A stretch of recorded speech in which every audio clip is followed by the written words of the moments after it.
The other way you have of making polymers is by condensation reactions, and we call these step reactions.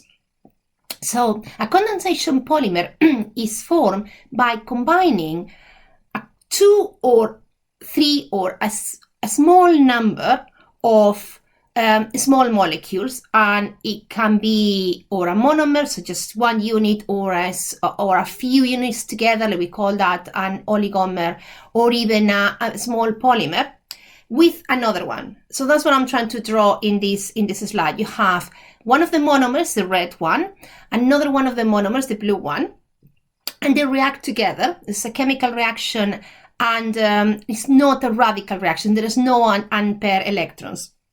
And they form a new bond. That this is what this red circle is trying to show. So you've got one side of the one monomer here, another side of this monomer here, and these two have reacted to give you a new structure. And then you can continue adding one monomer or the other monomer. And if you add, for example, the red monomer, it will react with the side where we have the triangle monomer, the blue monomer.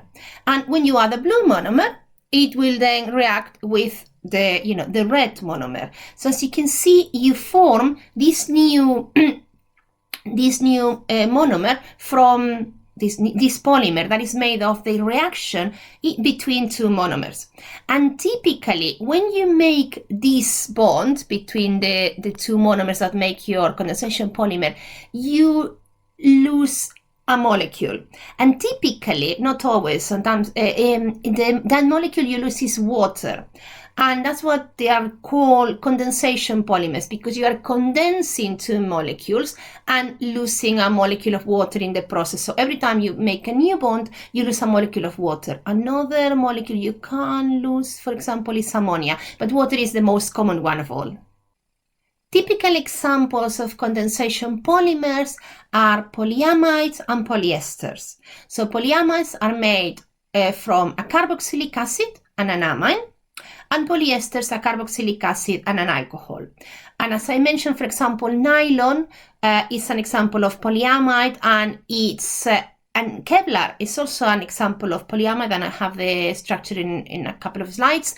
And they are kind of trying to imitate the structure of silk, which is a naturally occurring polyamide because it's made of 3 different amino acids.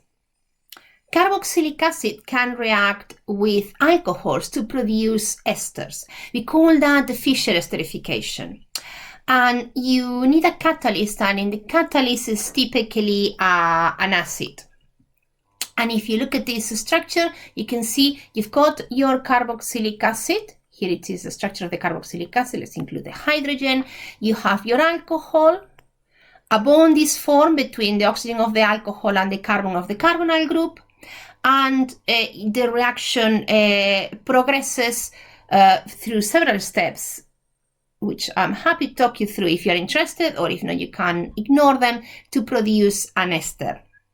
So when you have a polyester, the reaction is because you don't only have one carboxylic acid, you have two of them, you just make the chain grow one side and the other. Another example of condensation polymers is PET, and it is what we call a copolymer. Copolymer means when you have two different monomers that join together. So in this case, you have two different monomers. You have the dimethyl terephthalate and the ethylene glycol, and they condense with the aid of heat. It produces PET, and as you can see, it liberates water, in this case 2 molecules of water. If you have monomers that have only 2 functional groups, one side or the other of the main chain, then you end up what we call a linear polymer. So the polymer only extends in 2 directions.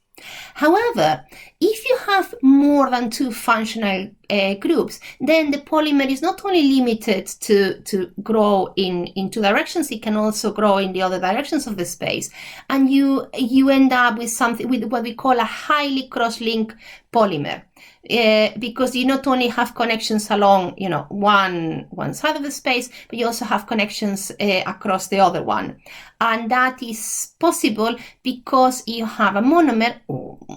The monomers of that major polymer have more than two functional groups, and that allows them to grow, allows the polymer to grow in all the directions of the space.